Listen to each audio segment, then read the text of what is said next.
How to hold a rapier for beginners.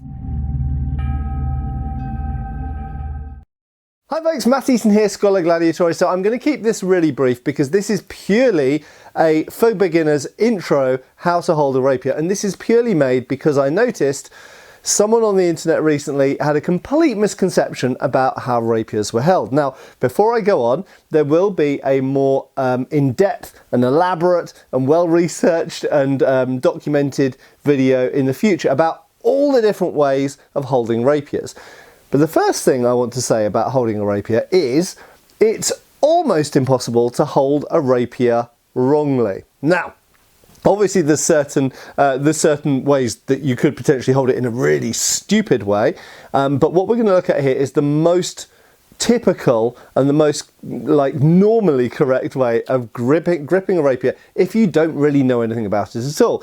And the other thing to say is there are numerous ways which are correct to hold a rapier in different systems, and I'll very briefly mention a few of those, but as I say, there will be a more in-depth video about those in the future. So the first thing to say is that a rapier is predominantly a thrust-centric sword, so it's usually something that is less broad than a arming sword or a side sword, although some of them are fairly broad, some of them were carried in war, and most rapiers have some cutting capacity. Not all of them, but most rapiers have some cutting capacity, and cuts were used with rapiers. However, they are primarily geared towards using the thrust. Okay, rapiers can vary in length. I've done a video about rapier length, but very commonly the blades, to use the imperial measurements, will vary between about 35 and 45 inches. Some are shorter, some of them are longer, but a lot of rapiers in museums fit between those points. So it's very common to find a rapier with a blade of about 40 inches and very often over 40 inches. So the first thing I want to mention is to do with orientation. So you'll notice that rapier hilts, at least most of them, are not symmetrical. Okay, they've got different bars on one side to the other. And the second thing is about fingers or not fingers. We'll get to that in a second. So the first thing is here. So I'm going to swap swords for a second for more easy demonstration of this. You'll notice this is actually a particularly broad blade. This is a windlass town guard.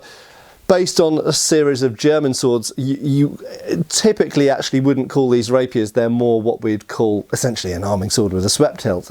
Some people will call them side swords, but for the purposes of this video, the hilt will do because it's a typical swept hilt. So this is a swept hilt where you've got bars on each side. I will talk about cup hilts very briefly. So you will notice, looking at the hilt, this is the important bit. You have rings on one side and sort of swept bars on the other. Now, this was where the misconception and the reason I'm making this video comes from. Those rings, okay, when you've got rings on one side, those go on the outside of your hand. So for a right-handed person, your hand goes in here, and that protects the outside or right-hand side of your hand. The bars on this side, the swept bars, protect the thumb side, the side that your thumb would be on, or your fingertips. Okay, now very clearly a hand is not a symmetrical thing, particularly when you're holding something, because you've got more meat on one side and the tips of your fingers and your thumbs project on the other side.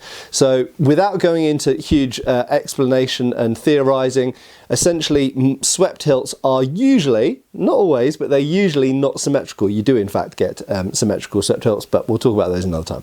So if you want to pick up the rapier the right way around, you'll notice that this has actually got a knuckle bow. So for a right-handed person, there's no question about this. You couldn't hold it that way around because clearly the knuckle bow has to be in front of the hand, but we don't always have a knuckle bow.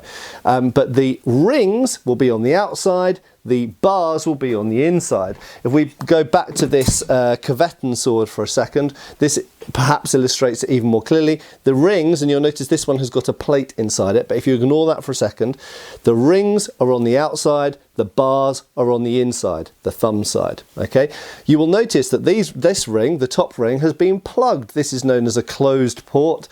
Essentially, a plate is inserted in there to protect against thrust coming straight down on the inside line.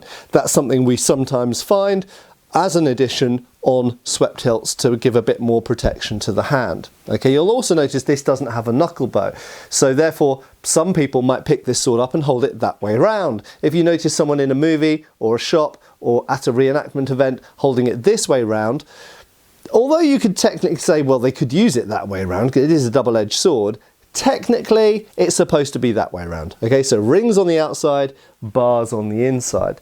Now, I will also mention some swept hilts don't necessarily have 2 bars, some of them don't have any bars, but some of them don't have 2 rings on the outside. So you'll notice this still has the characteristic thumb side bars on this side. It has no knuckle bow. This incidentally is the new absolutely gorgeous Kano rapier from Coveton, and a review will be coming of this very soon. But the correct way to hold this is with this, because you've got this big ring on this side, that goes on the outside of the hand. These bars go on the inside of the hand. Despite the fact we don't have 2 rings in this case, we don't have a closed port in this case, it's a slightly different arrangement of bars, but this does have an outside and an inside. This is the outside, this is the inside. Right, I did say that I would briefly mention cup hilts. Cup hilts are usually symmetrical. Okay, so in this case, you could say there is no inside and outside, except there is, because we've got a knuckle bow. So obviously we know which way round to hold this. If that knuckle bow was not there, theoretically, there would be no correct way to hold the cup hilt. You could hold it either way around and either one would be correct, because except for the knuckle bow, it is symmetrical. Coming back to the swept hilts. Right, so generally speaking, and this is not a universal truth, but generally speaking, when you've got large finger rings like this, the index finger is put over the guard. I've talked about fingering the guard a lot, okay? Now, before I go on, just briefly to mention, that is the most common way of holding a rapier, but it is by no means the only way of holding a rapier. If we look at later Spanish systems, they sometimes put 2 fingers over. This is a later Spanish thing, and in fact some Spanish cup hilts, this being an example, have very short grips that are made that length because 2 fingers go over the guards. You only need 2 fingers below the guard, you only need a very short grip.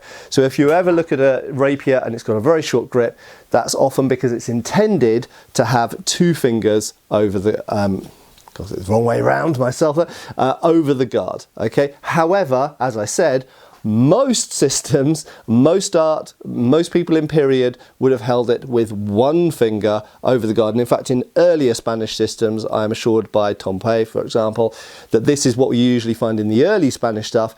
And then in the later Spanish stuff, they have switched to 2 fingers over. But while these are common ways of holding a rapier, but they, as I say, they are by all means not the only ways of holding a rapier. There are rapier systems which put no fingers over the guard at all and keep all of the fingers below the quillons, below the cross guard, okay? Equally, there are some systems which hold the rapier flat, like that, and do various things with the finger and thumb around here, which maybe the finger slightly goes over the guard or goes along the guard and does various other things. Sometimes the thumb is just put along the flat of the what's called the quillon block in there, and various other things. So there are various other options that are done with rapiers. However, just to reiterate, the most common way of holding a rapier is with 1 finger over the guard in most of Europe through most of the 150 years that rapiers were really popular. Okay, so there we go. The most common way of holding a rapier, if I just switch to a different hilt, for example, it's a little bit more clear, is to have the rings on the outside, that's the side of the back of your hand or your dominant side, and to have 1 finger over the guard in a canted angle, which of course brings the point online, and you can still cut with it easily enough, but it means that your blade is now nicely in line with the forearm. I hope that's useful to some people, and I hope we'll see you back on the channel soon, and I will get working on that more detailed video looking at all of the different documented ways of holding rapiers and specifically which sources recommend which. And also a big thumbs up and kind of shout out to the Rapierists page on Facebook, where I've asked a number of questions. I am not a specialist rapierist, I only dabble in the world of rapier, but there are some hardcore, many decades of experience rapierists on that page who were very, very helpful. So shout out to that page, and I'll put a link to them below. Thanks for watching, and I'll see you back on the channel soon. Cheers, folks. Thanks for watching. We've got extra videos on Patreon. Please give our Facebook a like and subscribe if you haven't already. Cheers, folks.